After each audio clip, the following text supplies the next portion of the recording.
baby shark. Ah! In case you're wondering. Hey guys!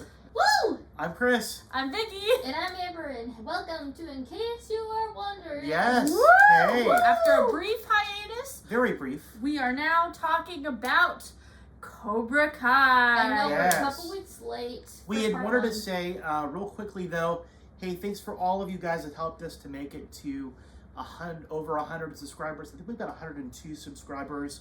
Now, you guys really are awesome. We really do thank you for the love and the support. But yeah, we're excited about Cobra Kai Season 6, the last one. So They say, though, I'll tell you what, I'm going to be shocked if they let this show die. Yes. Okay, so I feel, first and foremost, I went and checked out the IMDb, and they've rated the show at an 8.4 out of 10. And I thought, maybe getting started, we could talk about the good, the bad, and the ugly. Let's first talk about the good. You guys had to think about like parts that that's like stood out to you here in season 6, this first part. What are some things that you guys have enjoyed?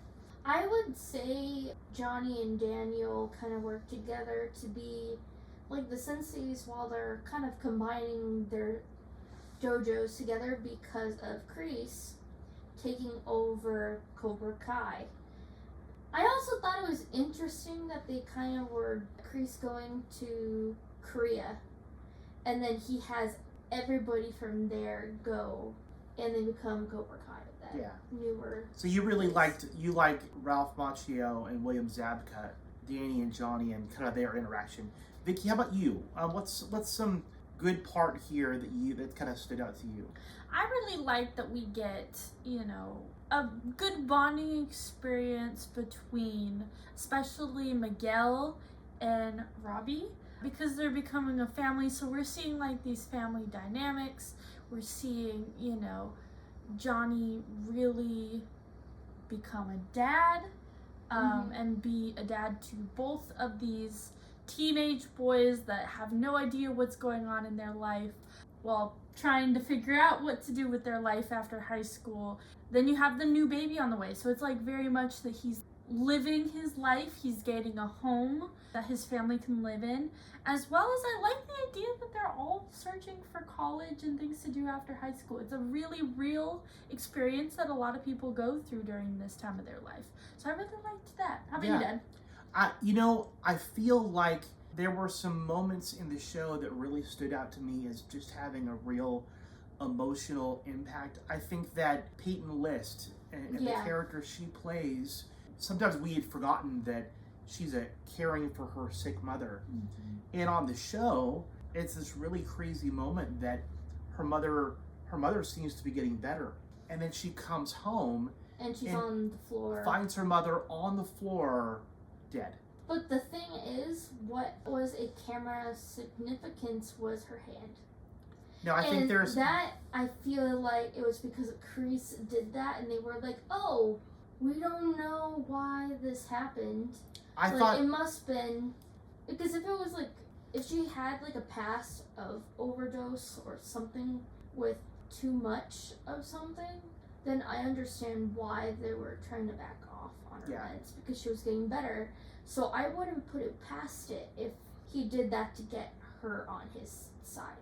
Yeah. I thought that moment that made the emotional impact that we really needed here in this season. Powerful. I'm not saying it was a good thing that happened to her, but it was a powerful moment, and that's why I picked it. Mm-hmm. All right, let's talk about the bad. I'll be honest, personally, there are some things about this season that have kind of really rubbed me the wrong way.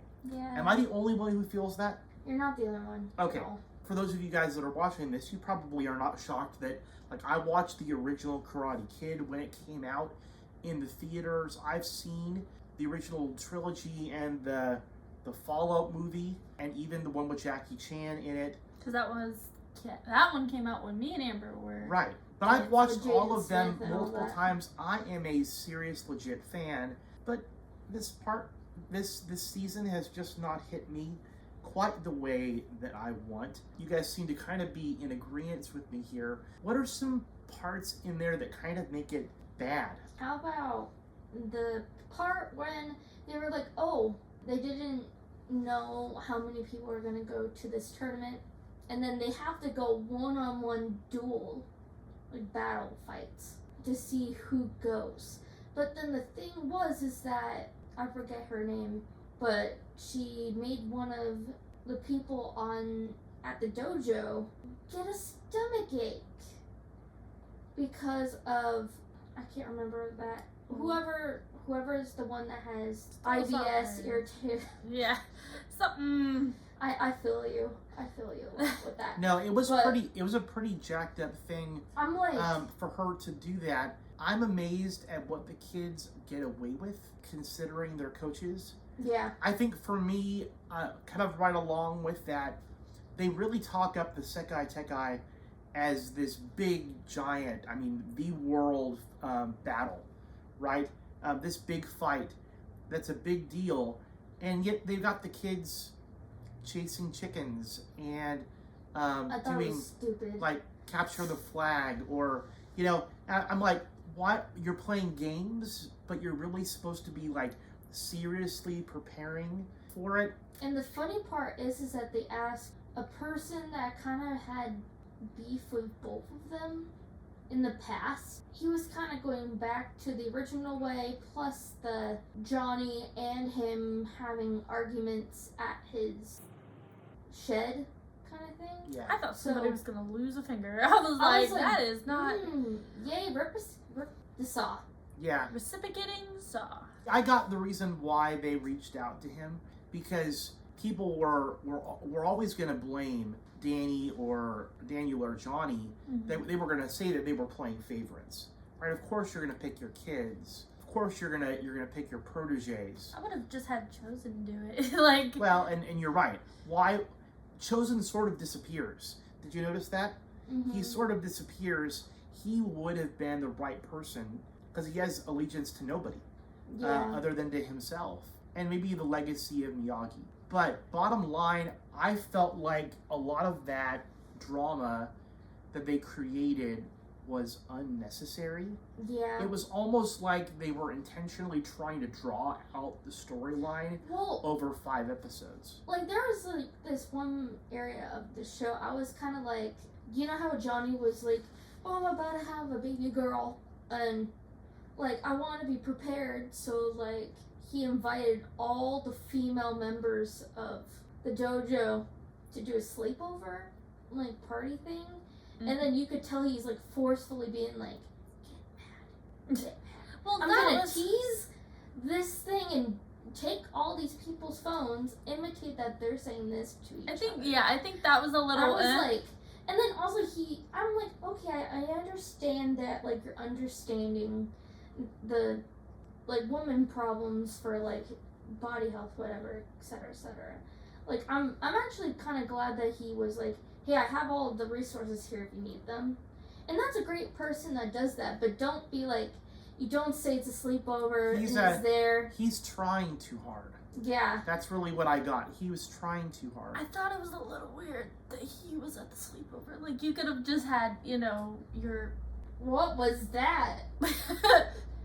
Well, let's be honest here. This is an entire season, and frankly an entire show, where parents just let their teenage kids or younger just go and study karate in the woods, for example. Yeah, it's right? And then I'm they're like, who really goes and drops off their kids in the middle of the woods to brought them there to study karate? I don't know. I have 3 things that I really didn't like. So, okay, maybe 4, but like they kind of combined to 3. Some characters that I feel kind of should have just stayed where they were. Kreese and Stingray should not have ever stepped foot on that set for this season. I love Kreese. He's a good character, but they're overusing him. Stingray, I'm sorry, bud. I think that he's there to play a joke that's already been dead. You know what I mean? It's not really funny anymore. It's not funny. They've beat that horse to death.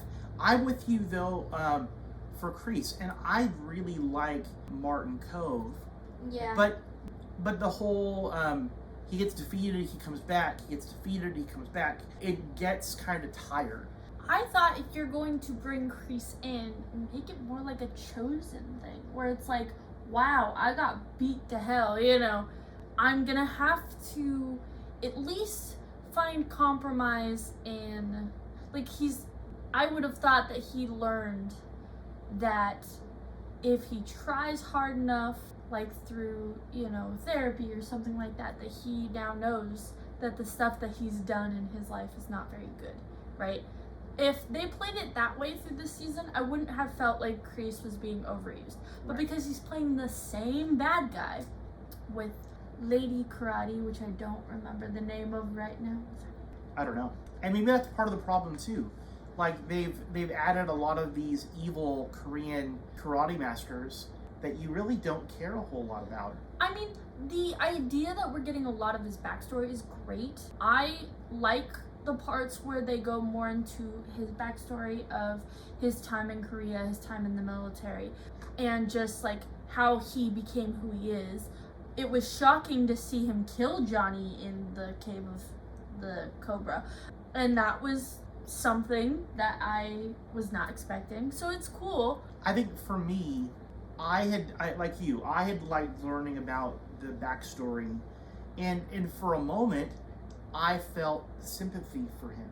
I guess I feel like they won't let us feel sympathy, right? Mm-hmm. They build up the sympathy storyline only to take it away, because he's a rotten, terrible human being who has no business being anywhere near kids. Yeah. And I think that's the problem that I've got. Let's talk about the ugly. I'm going to address the big elephant in the room, and that is what they're doing with Mr. Miyagi. Yeah. I think that from the beginning, Mr. Miyagi has always been a character that you could look up to him as an example of understanding and patience and wisdom. And for whatever reason here in season 6, they're trying to destroy that image. I think that if they wanted to go with this storyline, they should have done it from the beginning. We understand Mr. Miyagi has a history that we will never know, because sadly he's gone. People that we know within our lives have done things in their stories that we will never know about. I think that they added it too late. It's feeling very filler. It's feeling like they're grasping at anything to see if it sticks. And I kind of felt bad because Mr. Miyagi's legacy is supposed to be this very pure thing. So having us go through that emotional roller coaster of this guy had secrets that he didn't want to tell Daniel, or Chosen for that matter, and it kind of crumbling the idea of Miyagi-Do, it felt very rushed. No, I agree. Amber, what is your feeling about that whole thing in regards to what they've done with Miyagi and with his legacy?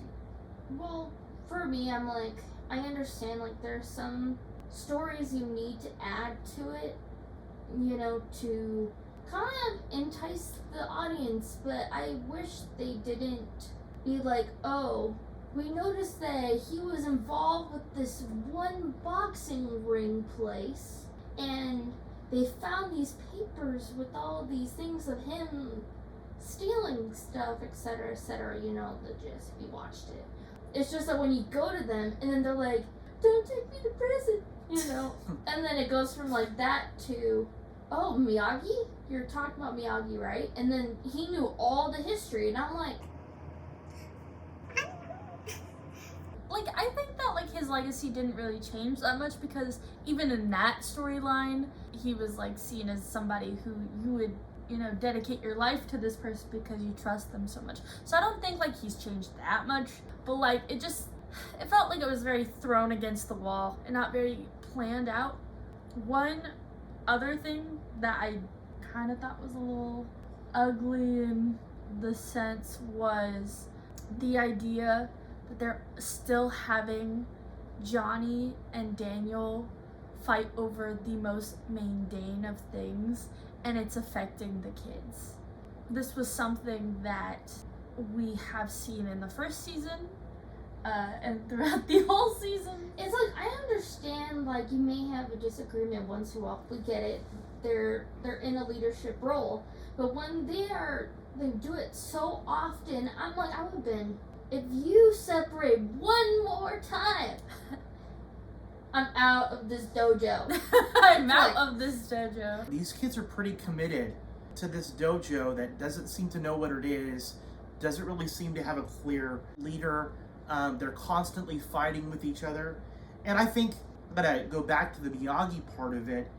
Honestly, there are so many times where I watch the show and I go, Mr. Miyagi would be horrified to see. He would cry. He would. I think Mr. Miyagi would be horrified to see what these people are doing with his name. I think they kind of just reveal that there's some, it's just really messed up. And I get it. And it's not just Gianni, and it's not just Kreese. Even Daniel has done stuff too that I go, that's just really questionable. So I don't know. They've got a very clear vision of what they want this show to be, and I think that they're clearly building to something that we're going to see in later episodes. But right now, I don't know.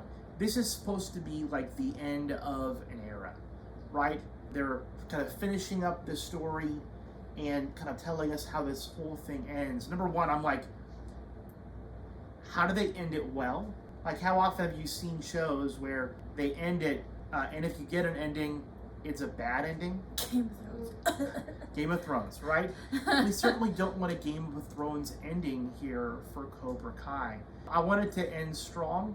I want it to end resolved. Right now, though, my hopes are not too high. I think that what this show really needs is to kind of go back to its roots, right? The first season was all about family getting in touch with your legacy and really learning what karate is all about. I think throughout the whole, seasons, it's been very much about violence and about winning and about proving yourself to something. Like Miguel right now is proving that he's able to get into the college of his dreams. Robby is trying to prove that, he's worth more than what he is as a criminal. I think that's great, and I love that they are showing realism and what people their age would think. Mm-hmm. But if we do go based on Miyagi, karate was never supposed to be something for violence or for use as proof that you are this powerful exactly thing. what it's become on both sides. There is, on the one hand, I kind of get it. Like, they've been trying to show us that not everybody who's Miyagi-Do is good, and not everybody who's Cobra Kai is bad. But they both seem pretty screwed up still. Anyway, what do you guys think? Do you guys agree with us? Are you loving it? Are you hating it? Make sure you go ahead and put a comment. If you've watched this far and you have not already subscribed, hey, make sure that you go ahead and do that. Let us know what you think. We're going to go ahead and sign off. Guys, thanks for joining us. I'm Chris. I'm VIcky. And I'm Amber. And thank you for the 102 subscribers. 102 subscribers. Thank you so much. You guys are awesome. Adios. Have a good night. Bye. In case